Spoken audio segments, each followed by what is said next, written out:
So இங்கே நம்ம back to cake பாப்பு இந்த குட்டீஸ் பண்ணியேன்னு சொல்லிட்டு வந்துச்சு. அதுக்கப்புறம் போர் அடின்னு சொல்லிட்டு போயிட்டாங்க. ஸோ ஒரு நிமிஷம் தட்டி விட்டுட்டேன், ஃபோக்கஸ் ஆகு.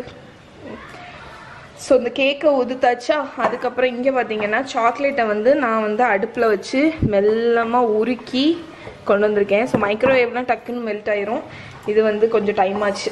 அதனால இப்போ வந்து இந்த உருக்கின சாக்லேட்டை எந்த கேக் வச்சுருக்கீங்களோ எந்த கேக் வேணாலும் யூஸ் பண்ணிக்கலாம். உங்களுக்கு லெஃப்ட் ஓவர்ஸ் யூஸ் பண்ணக்கூடிய ரெசிபி தான் இது.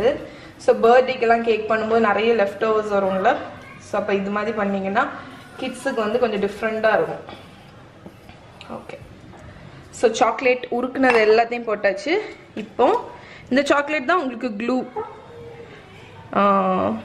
இப்போ வந்து இது எல்லாத்தையும் நல்லா மிக்ஸ் பண்ணிட வேண்டியதான். ஓகே, ரொம்ப அதுக்குன்னு சப்பாத்தி மாவு மாதிரி வெறுகிற மாதிரிலாம் வெறுவிடாதீங்க. அந்த சாக்லேட் வந்து எல்லா இடத்துலையும் கோட் ஆகும். அவ்வளோ. ஸோ இங்கே பாருங்க, நல்லா மிக்ஸ் பண்ணிட்டேன்னா இப்போ ஒன்றுமே இல்லை. இனிமேல் நீங்கள் உங்கள் கிட்ஸை கூப்பிட்டு இன்வால்வ் பண்ணிக்கலாம். என்னன்னு பார்த்தீங்கன்னா குட்டி குட்டி இப்படி பால்ஸ் மாதிரி ரெடி பண்ணணும்.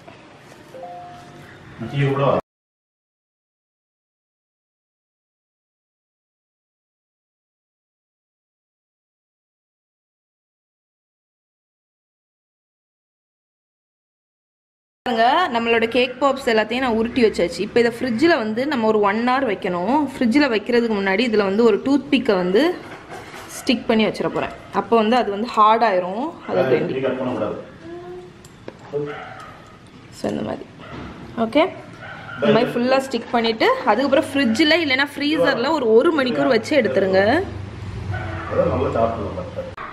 இப்போ வந்து நம்ம அந்த கேக் பாப்ஸுக்கு வந்து கோட்டிங் பண்ண போகிறோம். ஸோ இது வந்து ஆப்ஷனல் தான், நீங்கள் வேணுன்னா பண்ணிக்கலாம் இல்லைன்னா வேண்டாம். ஸோ நான் இங்கே என்ன பண்ணியிருக்கேன்னு பார்த்தீங்கன்னா சாக்லேட்டை வந்து இந்த மாதிரி ஒரு டாலான ஒல்லியான பாத்திரத்தில் உருக்கியிருக்கேன். நீங்கள் வந்து உங்கள்கிட்ட இந்த மாதிரி இல்லைன்னா உருக்கிட்டு ஒரு சின்ன கப்பில் கூட ஊற்றிக்கலாம். அதுக்கப்புறம் ஒரு சல்லடை வேணும், அதை இப்படி கமர்த்தி வச்சுருக்கேன். அதுக்கப்புறம் நம்ம டெக்கரேஷனுக்குள்ளே ஸ்ப்ரிங்கிள்ஸு அந்த மாதிரி ஐட்டம் எல்லாம் இதில் இருக்குது.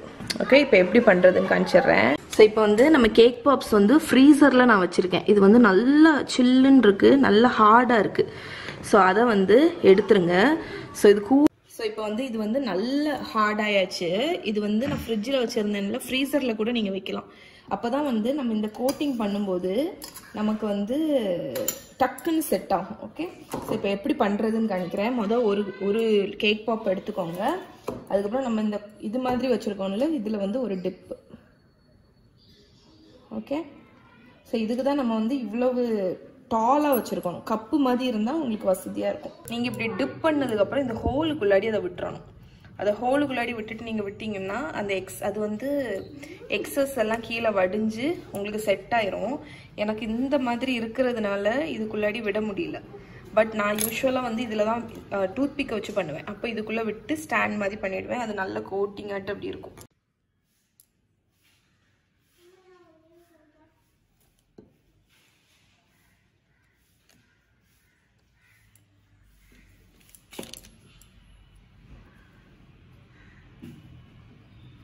ஓகே, இந்த மாதிரி டிப் பண்ணி எடுத்துட்டு அப்படியே ஷேக் பண்ணி அந்த எக்ஸஸ் சாக்லேட்லாம் போயிட்டு கேட்டால் இந்த ஸ்ப்ரிங்கிள்ஸில் கோட் பண்ணிடலாம். அவ்வளோதான்.